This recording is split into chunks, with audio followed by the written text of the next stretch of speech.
Hello, I'm Dr. Shane Barker, optometrist from Mountain Comprehensive Health Corporation. We realize the importance of your eyesight each day when we see the beauty of Appalachia. At MCHC, we have same-day appointments and we take walk-ins. We make your glasses on-site and we offer all the name brand frames. Also, Kentucky Medicaid expanded coverage to include adults, and with your sliding scale, you only pay based on your family size and income.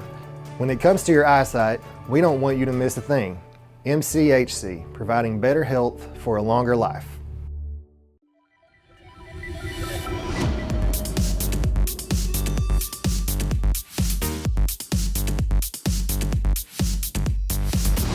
You know the drill with Wes Smith. Wes Smith, presented by MCHC.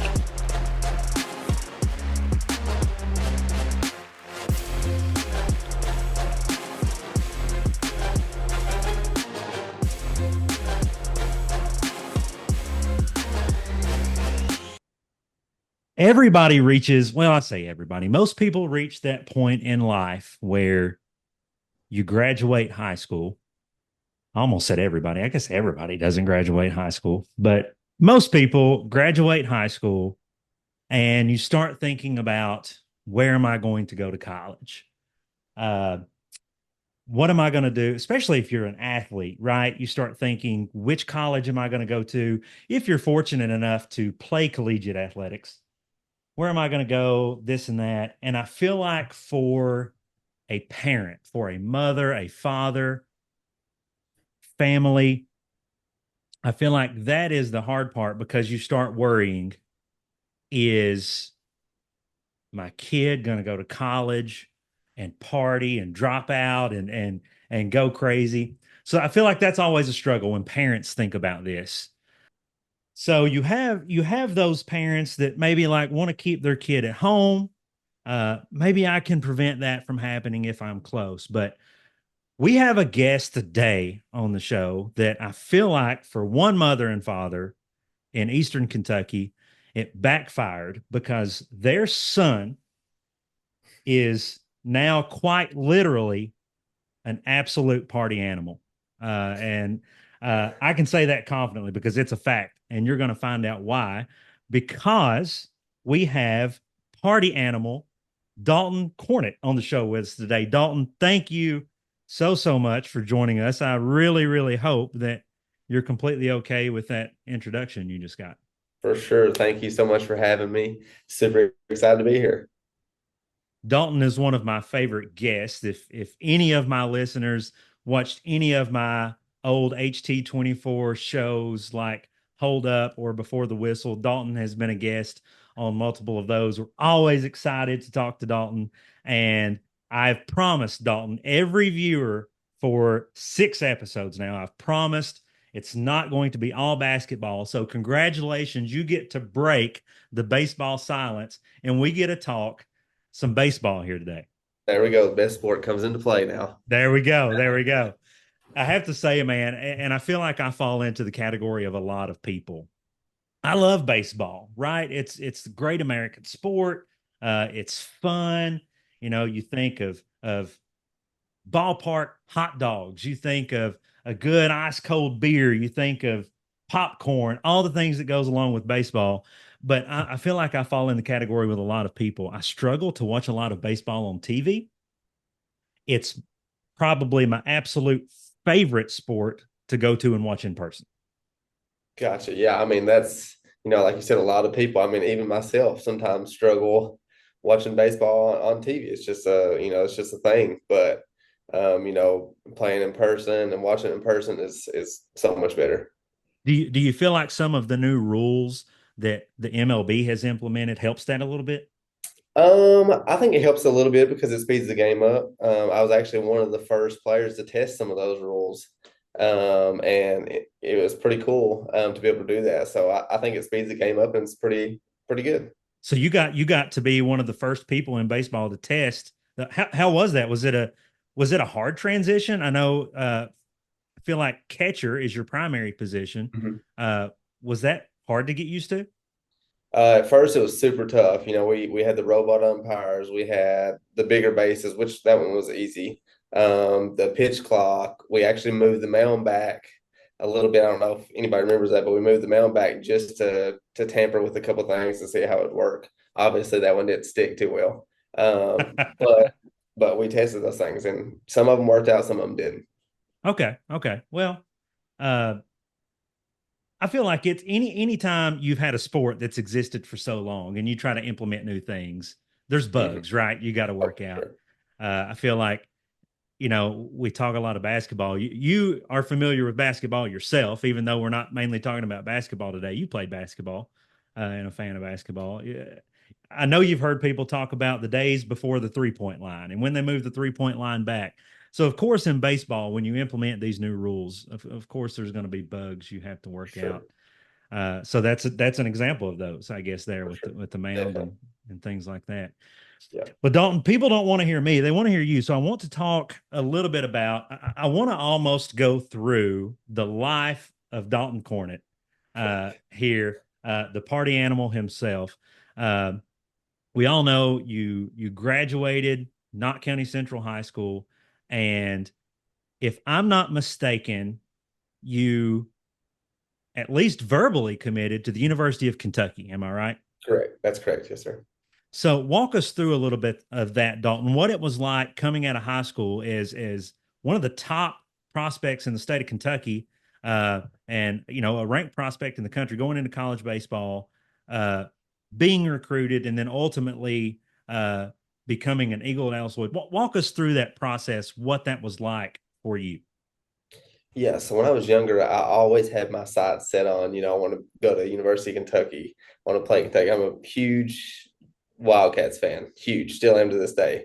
So I always put that in my brain from a young kid, and I kind of was shut off to everything else. So I never really looked at too many other options. And I kind of verbally committed early in that process, but they ended up switching coaches late in my senior year.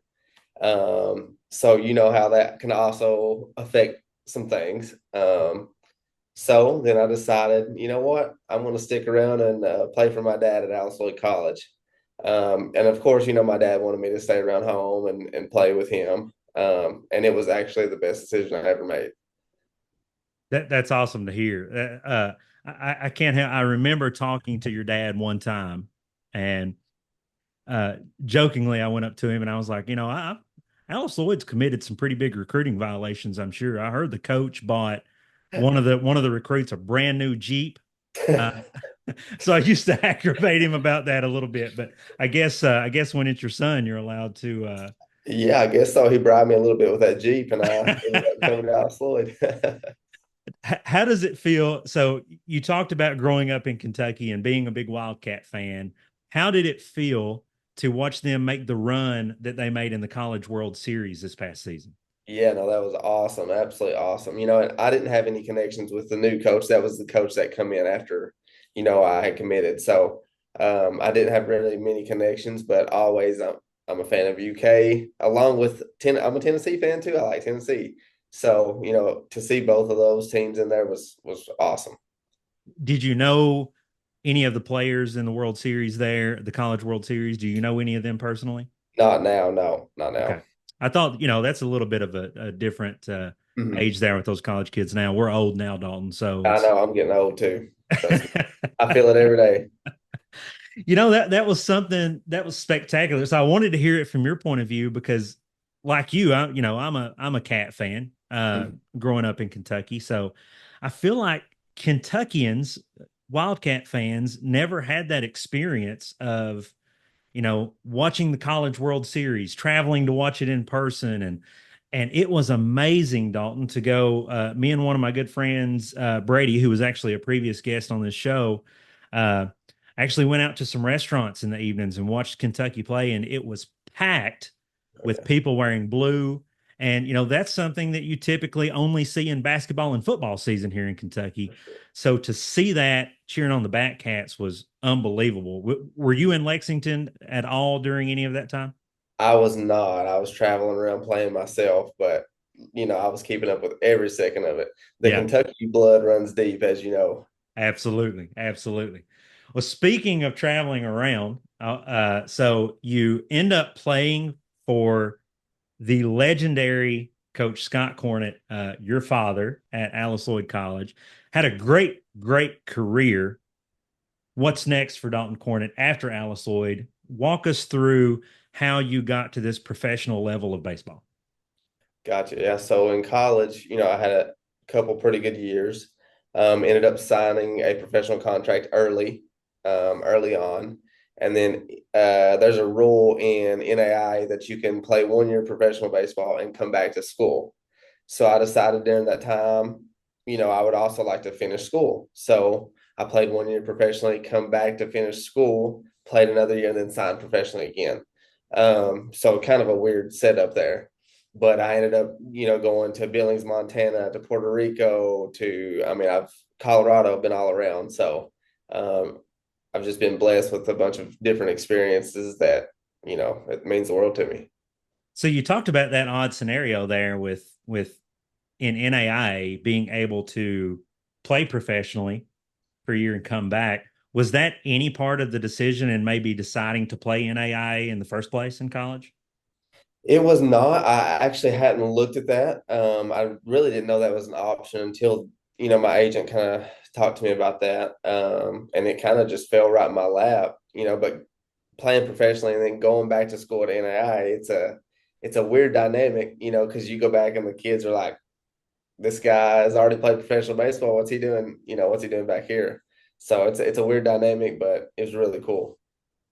So did you notice a difference after you played a little bit of professional baseball? I got a taste of that. I'm sure baseball, I sucked at baseball, Dalton, so I can't speak from experience with this, but I assume baseball is like every other sport. When you jump up a level, it's different, right? It's tougher, it's faster, it's stronger. Did you feel a difference playing and getting that taste of professional baseball? Did you feel that help you when you went back to collegiate sports? For sure, 100%. It's and this, I don't mean this in a bad way, but in college you're playing with boys to playing with men, in professional sports. That's just how it is. And that's not anything a knock against anybody. That's just how it is. And I was a boy myself, Yeah. So going up, you look at me and then look at the other guys and you're like, this guy's, just came out of college, something, way smaller and, just didn't look the part. So that's definitely one big change. Well, I can tell you one part that you do look, Dalton. You are known as the best smile in baseball. Uh, Obviously, I feel like I can tell you this. We're close enough. I can tell you, you've got a great smile. I mean, you got an amazing smile. Thank But you. I was reading a bio the other day about you, uh, and it might have even been on the DC3 website, which I want to bring up later. But the writer of this bio kind of says they have a story about that nickname, the best smile in Oh yeah. baseball. Is that something you can share with us? Yeah, for sure, for sure. So I don't know if you know who Robbie Rowland is. Robbie Rowland is a big time professional baseball player, and content creator. So he's really big into content creation.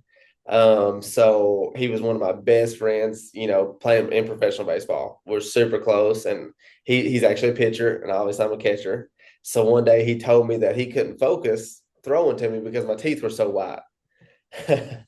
So, so then he started calling me the best smile in baseball from that day on. And then he decided to make a T-shirt for me that had the best smile in baseball, whatever. And then the T-shirt just ended up blowing up.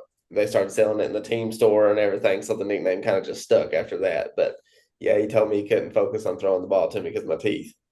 I bought one of those t-shirts. I have it somewhere. I actually forgot, or I would have hunted that out and worn that for this show. I've got another guy with a good smile, Tom Brady. How does that make you feel to be in a category that I think you and Tom Hey, Brady both have great smiles? hey, I'll take it. So what is the secret? You've got the white teeth. I've used whitening pens, Dalton. They've not worked that well for me. What's the secret? Everybody always asks me that. My teammates are like, "Do you have veneers? Do you have veneers?" I'm like, "No, these are natural. These are natural." I just brush my teeth a lot. That's all. That's all Yeah. that comes down to it. But I never use like whitening strips or nothing. It's just, I guess blessed with white teeth. Well, you travel outside of Kentucky, other places in the country, and people from Eastern Kentucky are not supposed to have teeth, let alone the Right, best smile in baseball. So, for all of you right. doubters out there, we have listeners everywhere, Dalton. I don't know. We have one listener from that has tuned in a couple times from Belgium. I don't know who that is. If you're the Awesome. listener from Belgium, let us know who you are because that's insane. I have no idea who that would be. But either way, if you hear the stereotype about Eastern Kentucky, Dalton Cornett will prove you wrong. Not only do we have teeth, we have beautiful teeth. All right. That's right. So That's exactly right. that's awesome. I didn't know. That's a great story. I didn't know that. Yep, That's yep. so, oh, I love it. I love it. So you spent some time in Lexington with the Mhm, Legends franchise. And I think that was prior to you mentioned heading out to Billings, Montana, right? mhm. How was that out there? Did you, I feel like Billings is like picturesque, right? Yeah, so you would think that Billings was actually probably my toughest time in my professional career. It challenged me the most out of anything I've ever done in my life. Just I don't know, the living conditions, along with in Billings, I actually didn't have a car or anything too, so that made it worse. Mm, It's beautiful out there. It is beautiful, but it was just very, very challenging for me, just the whole aspect of it. So along with that, I struggled the worst in Billings just because of, being homesick and sure. just, not really loving it there. So that really made things worse. Well, you say you struggled in Billings, but I guess it works out great for you in the end because it's after Billings that you sign a contract with the Savannah Bananas, right? Yes, yes, correct. I'm pretty hard on myself when it comes to that. I didn't struggle that bad, but I just wasn't playing to my capabilities, so was disappointed with that. But I actually went to Puerto Rico in between those times, and that was probably one of my favorite things I've ever done. Wow. Yeah. Yeah. Yeah. So tell us a little bit about that whole process. You're playing in Billings, you're homesick, you don't have a car, you're being hard on yourself. It's a struggle. You get that opportunity. How did all of that unfold? Just I don't know if many people know this. I have a lot of connections like with the Hispanic community. Um, You, you you know, speak fluent Spanish, am I right? yes, yes. And I love the Hispanic culture, all that, all my teammates are Hispanic. So I had some connections, kind of get me down to Puerto Rico. In Lexington, I played with a guy named Avon DeJesus Jr. He was the major league shortstop along with Brandon Phillips at the time. So we became really close. He kind of helped me, get things started in Puerto Rico. Went down there, took my parents actually, my dad, and getting him out of Candy Creek is tough anyways. I would love to have just been a fly on the wall watching Scott and Kim in Puerto Rico. That It would have, was, I would have put that as a whole episode if I had it. oh my gosh, it was a sight to see. I can tell you stories for days on Puerto Rico, but Uh, getting through Puerto Rico, getting them out of Puerto Rico was the best thing I could have done. While they were there, it was hard. As soon as I got rid of them, it was much easier. yeah, I'm sure. I'm sure. Yeah. No offense. I love Scott Kim, but like you said, getting especially I feel like Scott out of Oh, Eastern Kentucky, especially some. I'm almost positive Scott probably does not speak fluent Spanish. you are correct on that one. I'm gonna have to pick on him with that one Yeah, you are next time I correct. see him. Yeah, yeah. So that's awesome. So yeah, you spent the time in Puerto Rico, and uh, now obviously you are in the professional stage of your career with the Bananas, traveling along as a member of the Party Animals.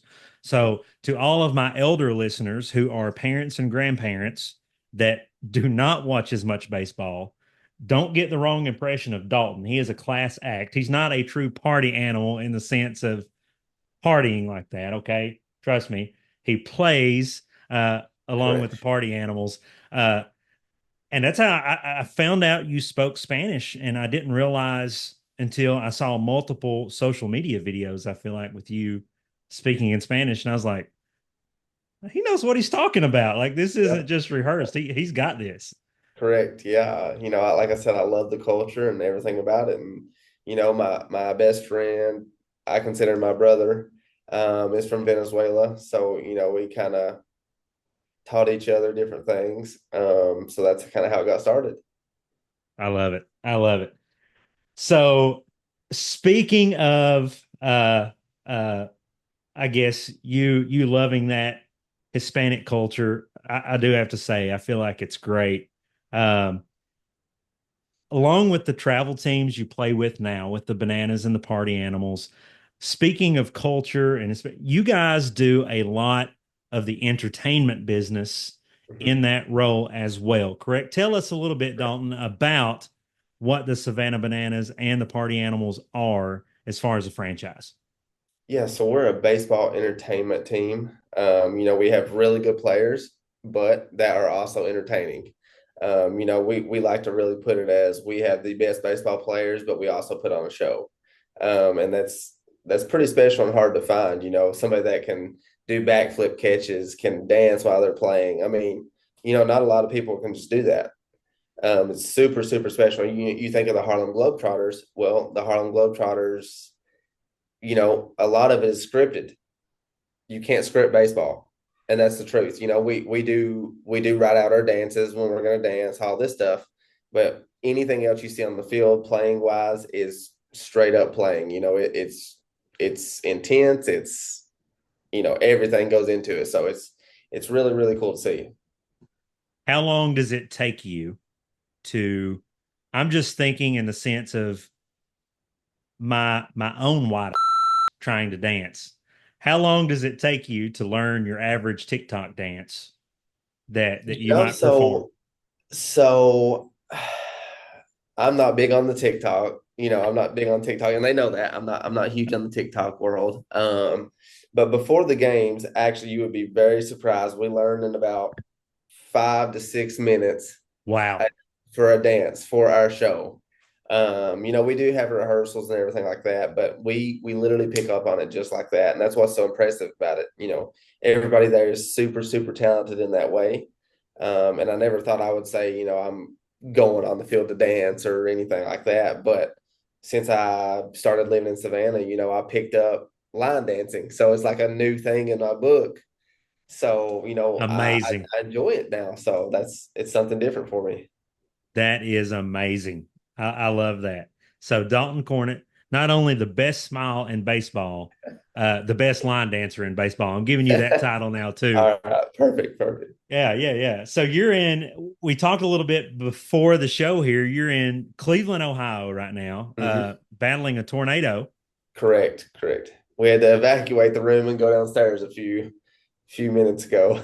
Oh my gosh. So you play up there Saturday. So how many, Dalton, in the course of a season, we all know the Savannah Banana is one of the hottest things in sports. You guys sell out arenas. You sell out stadiums across the country. Every place you go is a Mhm. sellout crowd. How many stops in a season do you make?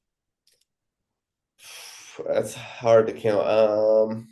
I'd say we go to 50 some different cities, Wow. all around. Yeah, it's a lot of traveling, but a lot of fun at the same time. We stop in some pretty cool cities, which is awesome. We're after this, I think we go to Norfolk, Virginia, and then we end the year actually on a cruise. So I mean, how can you? Wow. Yeah, it's just crazy. That's amazing. That's amazing. You got any open spots? Can I try out? Come on, come on. You might not. Maybe I could be a camera guy. I can't play baseball. Perfect. I often joke, Dalton, when I was in Little League, I was the guy they stuck out in the right field because a ball's never going to get hit out to me. I could just stand out there, picking the dandelions out of the ground. But uh, man, I love it. What is so obviously sellout crowds over 50 cities. You have a great time ending on a cruise. What makes the banana so special? I know there is this thing that was invented by the franchise called Banana Ball. You said you're actually hosting the first banana ball tournament, or not necessarily hosting, but you're there with the first banana ball tournament. What is banana ball? So banana ball is its own sport. A lot of people like to compare it to baseball, but it's not. It's more honestly more athletic and more entertaining than baseball. So we have our own set of rules, and that includes, no bunting, no walks, fan catches foul ball for an out, and, just no mound visits, 2 hour time limit. A lot of rules go into banana ball that are different. But that's why you need elite athletes to be able to play banana ball. Think about throwing a pitch every 3 to 4 seconds. That's pretty much what we average. And MLB throws a pitch every, I don't know, every probably 30 to 45 seconds. And, Right. we're throwing 3 to 4 seconds. Wow. Wow. Does it So still you're go? always, Are your innings the same? Do you still have the same number of innings? Is it top and bottom, everything the same? yes, yes. So we'll usually finish a nine inning game in about an hour and 45, which is Wow. absolutely crazy. Yeah. I really, you were just in Louisville at the Louisville Slugger Field, home of the Louisville Bats this past weekend. Was that right? Yep. Yep. I was so upset that I did not get to go. I wasn't in town to get to go, but how was that being back in? Because I know you travel over 50 cities. How is Mhm. it to be a little bit closer back to home to where I'm sure a lot of families showed out? All of my Facebook was, people that grew up with Dalton Cornett coming to watch. How is that to get to come home and perform You in front know, of your friends and family? it was, I mean, unreal. I can't even explain how crazy it was. I actually got a little choked up. I guess the second night, like I said, Kentucky blood runs deep. So, everybody always makes fun, Pippa passes, the town with 20 people in it, whatever. Well, Pippa passes and all of Eastern Kentucky showed out for me. And, I probably had the last game 500 to 600 people there for me. So that's absolutely just mind blowing. And, like I was telling my parents, I got my second hit of the night. And I look up in the crowd, and the whole left field side is Dalton Cornett fans, all holding up signs and, posters. And I got choked up. I was like, oh my gosh, like this is unbelievable. And especially even walking up to the plate, I changed my walk up song to "Never Leave Harlan Alive." Yes, So, I saw that. yes, so everybody went nuts. So it was just like a special moment for me. That's awesome. That is awesome. I saw, scrolling through Instagram, Facebook, I see nothing but those uh Dalton Cornett Party Animals jerseys. Like Oh yeah, your sales on the jersey had to have went up like crazy. they actually sold out. They Oh sold out. wow. See there you go. That is so I was just sitting here looking before the show. I think you can get your Dalton Cornett Party Animals jersey on the Savannah Bananas website for $85. My hope is to do enough of these shows that I can buy a couple of those. And but you can get it there, I guess, when they get back in stock because this guy's just sold Right. them out. While we are on the subject of apparel, I'm not going to bring you on here to the show and not give you a chance to promote your business a little bit, Dalton. So let's talk a little bit about. I was uber excited about this. I actually reached out to you at my last school that I coached basketball at about maybe doing some practice uniforms. You've got your own bat and clothing company with DC3. How did that start? Yeah, so when I was 15 years old, me and my grandpa started making bats out of the garage. He was a master woodworker. We started making them for my friends, stuff like that. And then unfortunately he passed away. And then I decided I wanted to do it full time. So then we branched out from bats. Then we started with gloves, batting gloves, and then now to uniforms. And since then, we've grown so much. Our gloves are being used in the MLB now. Our apparel is all around with colleges, high schools, travel teams, so it's just absolutely exploded and super excited about it. It's really awesome. I can't imagine how it feels to you and your family. It's really awesome when you can travel anywhere in Kentucky. You can travel anywhere in the country and possibly see a young high school player, collegiate player, even Major League Baseball player now wearing that glove with the DC3 logo, that has to be fulfilling to see that success with that. For sure, it's one of the most fulfilling things I've done, and what was cool was we made our MLB debut on my birthday. So my glove was Wow. debuted on my birthday. It's super, super special. And then since then we've added a bunch of, other athletes that we're super excited about, and big things are coming. Well, and I think I even saw that your old team with the Legends actually had a DC3 uniform Mhm. revealed not long ago. So Yep. So we're working with them a lot. We actually got a couple things in works right now that are being put in today for the Legends. So they're going to be pretty cool. can you share? I can't. Okay. Okay. That's Not fine. yet. That's fine. I had to ask. I had to ask. Well, that's amazing. So is this obviously we've talked about this on this show before, Dalton, with other sports. Obviously, you can't play baseball professionally forever. There's going to come an end to your playing days. Uh, is this the DC3 brand? Is that something that is you're going to pick up even more and heavy and run with when that day comes?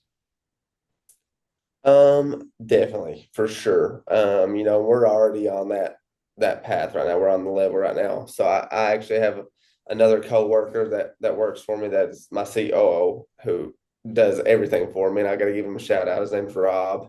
He lives in Vegas and he is just amazing. So he basically helps me run the company while I play.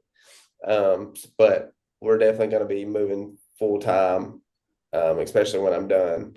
And I'll also be going back and probably taking over my dad's job once I'm finished. I love it. I love it. I was hoping that that was the case too. Yes, for I'm sure. super excited about DC3, but I feel like ever since I've known you and the people that I know who know you have always felt like that is your at some point calling in life to teach others the game that you've been so successful with. For sure. And I wouldn't want to do it anywhere else besides Alice Lloyd College. That place made me the man I am today. And, I'll always give back to it. And that's what, automatically that's where I want to live. So, and I hope it works out that way. You've got a beautiful new baseball field to work with up there on top of the Yes, mountain we when do. that day comes. Uh, you've got the stadium lights up there now. You've got the turf field. It's one of the things. I lived in Western Kentucky for a time in Madisonville, and even people in Madisonville were showing me like, "Have you seen this new field that Alice Lloyd College has got? Beautiful." Did you get to play on the new turf field? I did not. I had Okay, already moved on, all that. A little jealous about it, honestly, I but bet. yeah, it's super nice though. I bet. Well, that's awesome. I'm super happy for Coach Cornett and Alice Lloyd College for having that happen. I feel like for some of my listeners, you'll know who I'm talking about. I feel like Coach John Mills at Alice Lloyd College, the women's basketball coach, he may use that field more than the baseball team. I feel like he's on TikTok now. By the way, I know you're not a big TikToker, but I John. watch John. I keep up with him. He'll send me a text. Hey, go watch my new TikTok. I feel like every time I get on there, he's either up at the field trying to hit golf balls or play bocce ball or something up there. So He's always doing something. He'll always text me and, hey, well, go watch my TikTok. Give it a like. He's always doing something. but Dalton, before I let you go, I always like to talk about one of my favorite passions in life, and I'm always curious to see that. I like to travel, as I know you like to travel. Of all the cities you've been to, I've got two questions for you. Of all the cities you've been to in your baseball playing professional career, what has been your favorite? Puerto Oh, Rico doesn't count. okay. Puerto Rico doesn't count. That doesn't count. Okay. I'm glad you said that. We know that's your favorite. It's going to be some city in Puerto Rico. Knock that one out. What's your favorite? Okay. I have two. That's a tie. Okay. Okay. There's a tie. And there's no way that I can untie these. It's a tie. Okay. Number one is Scottsdale, Arizona. Ah, Absolutely beautiful, beautiful place. Love Scottsdale. There's so much to do. Humidity is not a thing. It's just a great city. So I'll put Scottsdale up there, and then Colorado Springs, Colorado. Both Okay. absolutely unbelievable. I have been to Colorado Springs, and I will have to agree that that would probably be somewhere around the top of my list. I'm going to have to go to, you might have just, you should probably get commissioned for travel because you probably just sold me a ticket to Scottsdale at some point. You need to go to Scottsdale. If you've not been, you got to go. Okay. Okay. You got to So, go. so that brings me into the second question, and it could involve one of those places. I'm not for sure. I know as a professional athlete, as a fellow Eastern Kentuckian, we love to eat. Yeah. Do you have an absolute favorite restaurant anywhere in the world you've ever ate that every time you go, I've got to eat there? Do you have one of those? This is going to sound real Kentucky of me. I don't want to say it, but But this is why I okay. wanted to ask this because I knew you would have one. I knew you would have one. I do. I have two that I always go to no matter what. Number one is Texas Roadhouse.